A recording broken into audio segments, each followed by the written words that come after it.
Liverpool have an issue, and that issue is out on the wing. Now, would I call it a major issue?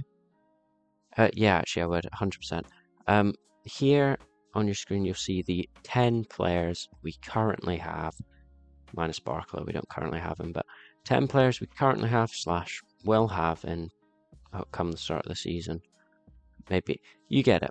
These are 10 players. I'm going to go through each and every one of them and just tell you why they should or shouldn't be on the wing. And I'll do it starting with Josh Abe, who I think I can quite comfortably. I'll put him on the right as like just to show the depth we have, but I'd be surprised if he gets even 1 minute in the Premier League this season. Maybe on the last game they'll throw him out there, but I don't think he'll play a role. However, incredible talent, one for the future, and I like that he's a right winger because looking at this, we don't have many.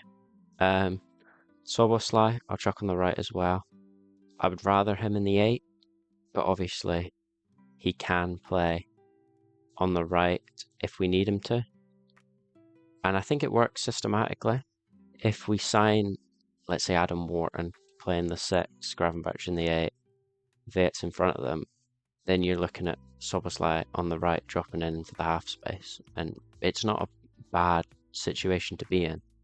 You know, getting him further forward, stuff like that. Louis Kumas can play over on the left. I'm not doing this in any particular order, just whoever I see first. He's looked, in pre-season, he's looked better in the 9. I don't know whether he'll stay. He maybe goes on loan again. I think he's a little, he's older than I thought he was originally. I think he might be 22, 23. I might have made that up. Let me VAR check that. VAR check complete. No, he's 20. Good. I like that. I don't know what I would do. I think I'd keep him.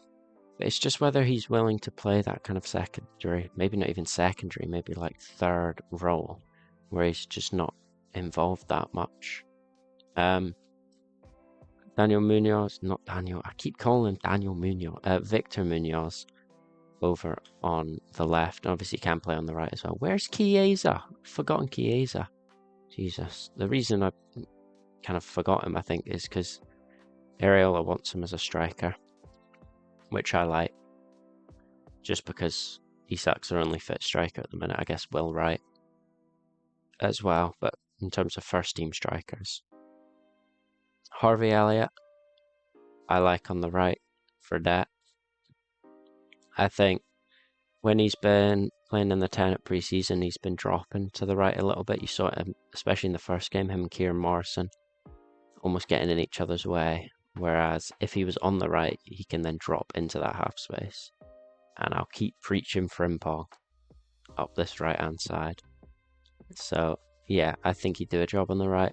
Vates, I'm disregarding completely because Areola has said that he's going to be playing in the 10, and I will be annoyed if I ever see him on the left. I would sooner start Simicast there, because you need Verts in the 10 to get the best out of him, dropping into that left half space where he's best. Engamoa,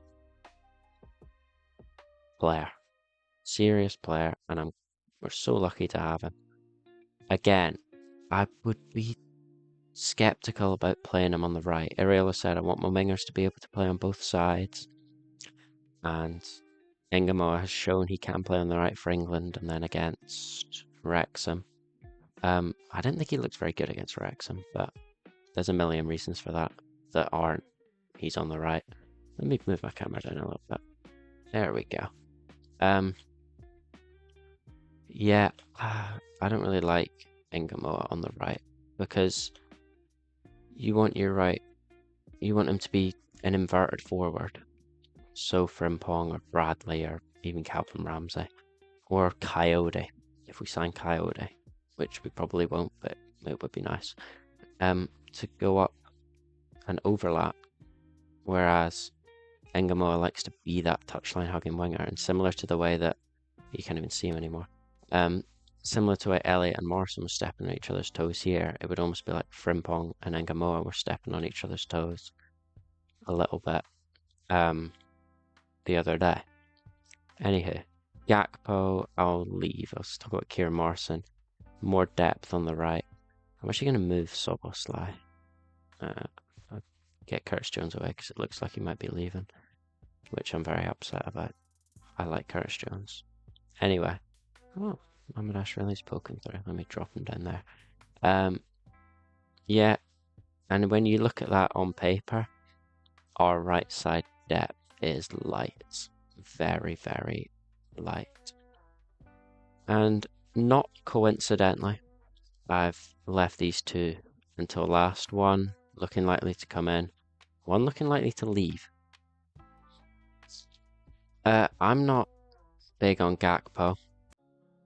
I never really have been. However, I think the amount of hate he's got is unnecessary. I think last season he was one of many, many, many players who had a poor season, and the year before that, I think he was quite good. I think part of that hate was kind of fueled by Slot and the fact he just kept playing him, even when he shouldn't have. So, you know, and the hate that was directed towards Slot ended up being put onto Gakpo instead. So, look, if he stays, I want to see him covering behind, covering for Isak and doing a job on the left, but I don't. I don't think he will. And if you can get 60, 65 million for him, you cash in 100%. Anything less than 50, 55, Spurs can shove it. But 50 plus, we're talking now. And BARCOLA. I love BARCOLA. I love the idea of this signing. And I think it helps not just him for his career, playing more, you know, doing it in the most watched league in the world and on a European stage. It helps everyone around him. It helps Isak for chance creations. It helps Verts for chances created by him. It helps the midfield. It gives them some pace to find over the top.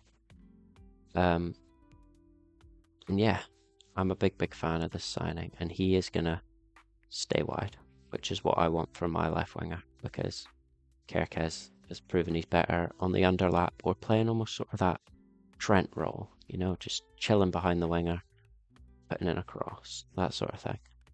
But yeah, the underlap, chilling, that's for Kerkez. And now that I've put this out, it's making me increasingly more worried about the right-hand side.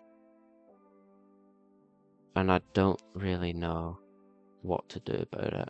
That's what I would have done, but he's just had the here we go to PSG. And if we could have got Barcola and Agliish, God, that would have been a team. I genuinely think he would have played that role perfectly. The inverted, in the half space, right-sided player, gives freedom for Frimpong. I'm actually quite upset that we missed out on him, if I'm being totally honest. And I think he's quite a unique profile. I know we kind of already got one at the club, just not to the same level. And off the top of my head, Rayan Cherki. There's just no available players that could play that role, I don't think. If I'm forgetting anyone, please tell me in the comments, because I want to feel excited about a player. I want to push for a player. And I know me talking about it on here does absolutely nothing. But yeah, that is the sort of player I would want at the club. But off screen he goes. We're not allowed Magnus Agliish, which is a real shame. I wish we'd do something though that isn't Barcola related. Whether it's Adam Wharton, or Lamine Camara, or even Alex Scott, or Livramento, or Coyote, or Tamori is another name that's been thrown around recently. Just someone else. So it's been Barcola this, Barcola that for about a month now. And one, just sign BARCOLA, put the fries in the bag. Two, we need way more than BARCOLA if we're going to compete for the league this year. But yeah, that's what I think of our wingers. I think we need one more. It's the conclusion I've come to. A true right-sided player. I know Areola's, oh yeah, I like him to play on both sides. That's cool. I like it as well. But what's the harm in having a player who's better on the right? Because right now I'm looking at all of our wingers, and apart from the two youth academy boys and Harvey Elliott, all of them are better on the left. I want someone who's better on the right. I want a left-footed footballer at my club. So I'm looking at it now, and apart from Gerkes, none of these players are left-footed. So, and Simicast, but he's not on the screen. And Morrison, you know what I mean? A first-team player who plays on the right and is left-footed. And I don't think there's anything wrong with wanting that. But yeah, in conclusion, a true right winger, and at least 3 more signings after that, as well as BARCOLA. You could say that's greedy. I'd say we really need them. It's essential. Anyway, if you have enjoyed, drop a like, subscribe, and come back tomorrow for the Leeds game preview, and then come back the next day for the Leeds game review, and then come back the next day for whatever I decide to do. Maybe my ideal starting 11. You'll just have to wait and see, and I'll catch you guys in the next one.